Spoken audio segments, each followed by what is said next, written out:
আসসালামু আলাইকুম রহমতুল্লাহ। সুপ্রিয় সপ্তম শ্রেণীর শিক্ষার্থীরা, আশা করছি তোমরা সকলেই ভালো আছো।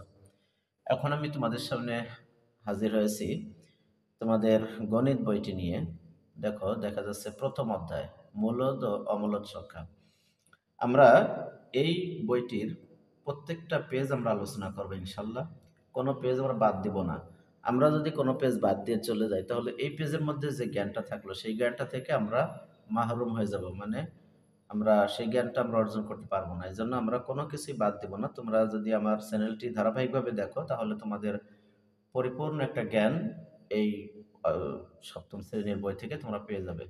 তোমরা যারা নতুন আছো, আশা করবো চ্যানেলটি সাবস্ক্রাইব করে দিবে এবং বেল আইকনটি বাজিয়ে দিবে, যাতে আমার ভিডিওটি আপলোড হওয়ার সঙ্গে সঙ্গেই তোমার কাছে পৌঁছে যায়। আমি আশা করি, মানে আমি চেষ্টা করি সবসময়ের জন্য প্রতিদিন তোমাদেরকে একটা দুইটা করে ভিডিও দেওয়ার জন্য। তোমরা ভিডিওগুলো দেখবে, তাহলে তোমাদের জন্য গণিত একেবারে পানির মতো হয়ে যাবে। আসো, কথা না বাড়িয়ে শুরু করি। প্রথম অধ্যায় হলো মূলদ ও অমূলদ সংখ্যা। দেখো কি লেখছে এখানে। বৈচিত্র্যময় প্রকৃতির এই বৈচিত্র্য আমরা গণনা ও সংখ্যার সাহায্যে উপলব্ধি করি। পূর্ববর্তী শ্রেণীতে আমরা স্বাভাবিক সংখ্যা, পূর্ণ সংখ্যা ও ভগ্নাংশ সম্পর্কে ধারণা পেয়েছি, যা মূলদ সংখ্যা হিসেবে পরিচিত। এই সংখ্যাগুলোকে দুটি পূর্ণ সংখ্যার অনুপাতে প্রকাশ করা যায়। সংখ্যা জগতে কিছু সংখ্যা রয়েছে যেগুলো দুটি পূর্ণ সংখ্যার অনুপাতে প্রকাশ করা যায় না। এগুলো অমূলদ সংখ্যা নামে পরিচিত। তাহলে আমরা কি বুঝলাম? যে মূলদ হলো দুটি সংখ্যাকে পূর্ণ সংখ্যার অনুপাতে প্রকাশ করা যায়, আর যেটা যায় না সেটা অমূলদ। এই অধ্যায়ে আমরা অমূলদ সংখ্যার সাথে পরিচিত হয়ে এদের প্রয়োগ সম্পর্কে আলোচনা করব। অধ্যায় শেষে শিক্ষার্থীরা কি শিখবে? এখানে লেখা আছে সংখ্যার বর্গ ও বর্গমূল ব্যাখ্যা করতে পারবে, উৎপাদক ও ভাগ প্রক্রিয়ার মাধ্যমে বর্গমূল নির্ণয় করতে পারবে, সংখ্যার বর্গমূল নির্ণয় পদ্ধতিগুলো প্রয়োগ করে বাস্তব জীবনের সমস্যার সমাধান করতে পারবে, মূলদ ও অমূলদ সংখ্যা শনাক্ত করতে পারবে, সংখ্যা রেখায় মূলদ ও অমূলদ সংখ্যার অবস্থান দেখাতে পারবে। এবার আসো 1.1 এখানে কি বলছে আমরা একটু আলোচনা করি। বর্গ একটি আয়ত যার বাহুগুলো পরস্পর সমান। দেখো এইখানে চারটি বাহুই কিন্তু সমান দেওয়া আছে। বর্গের বাহুর দৈর্ঘ্য ক একক হলে বর্গক্ষেত্রের ক্ষেত্রফল হবে ক গুণ ক বর্গ একক বা ক আর স্কয়ার বর্গ একক। বিপরীতভাবে বর্গক্ষেত্রের ক্ষেত্রফল ক স্কয়ার বর্গ একক হলে এর প্রতিটি বাহুর দৈর্ঘ্য হবে ক একক। অর্থাৎ ক রে যদি ক দিয়ে গুণ করা হয়, তার মানে হলো একটা বাহুর দৈর্ঘ্য যদি 4 সেন্টিমিটার হয় তাহলে প্রত্যেকটা বাহুর দৈর্ঘ্যই 4 সেন্টিমিটার হবে। তাহলে এর ক্ষেত্রফল নির্ণয় করতে গেলে ঠিক এরকমের, দেখো আমি তোমাদের দেখাই। মনে করো 4 যদি ধরি, 4 গুণ 4 16, তাহলে কত হবে? 16 হবে।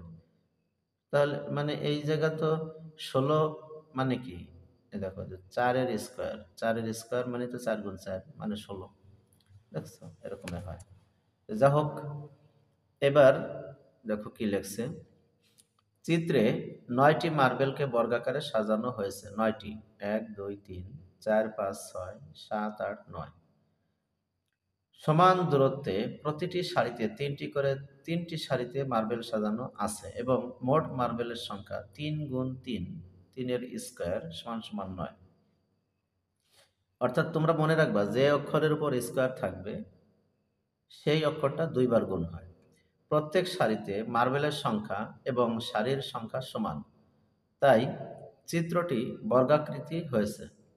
ফলে 3 এর বর্গ 9 এবং 9 এর বর্গমূল হলো 3। 3 এর বর্গ 9 আর 9 এর বর্গমূল 3। এটা আমরা মনে রাখবো। এরপরে লেখছে দেখো, কোনো সংখ্যাকে সেই সংখ্যা দ্বারা গুণ করলে যে গুণফল পাওয়া যায় তা ওই সংখ্যার বর্গ। আবার শোনো, কোনো সংখ্যাকে সেই সংখ্যা দ্বারা গুণ করলে, অর্থাৎ 4কে 4 দ্বারা গুণ করলে, যেখানে দেখাচ্ছি যে 4কে 4 দ্বারা গুণ, তাই এখানে লিখছে কোনো সংখ্যাকে সেই সংখ্যা দ্বারাই গুণ করলে যে গুণফল পাওয়া যায় তা ওই সংখ্যার বর্গ। অর্থাৎ আমরা কি পাইছি যে 4 গুণ 4 = 16 পাইছি। এই 16 হলো বর্গ এবং সংখ্যাটি গুণফলের বর্গমূল, অর্থাৎ এই 4 হলো বর্গমূল, 16 হলো বর্গ। এটাই বোঝাচ্ছে এখানে। এই যে এখানেও আমি যা করছিলাম এই যে দেয়া আছে দেখো, 4 = 2 গুণ 2 2 এর স্কয়ার = 4। এখানে 2 এর বর্গ 4 আর 4 এর বর্গমূল হলো 2। আশা করছি তোমরা বিষয়টা বুঝতে পারছো। প্রিয় শিক্ষার্থীরা, আমরা এই ভিডিওটাতে 1.1 এর বর্গ ও বর্গমূলটা শিখলাম কাকে বলে। পরের ভিডিওতে 1.2 নিয়ে আমি আলোচনা করব। আমার সঙ্গেই থাকো। আসসালামু আলাইকুম ওয়া রাহমাতুল্লাহ।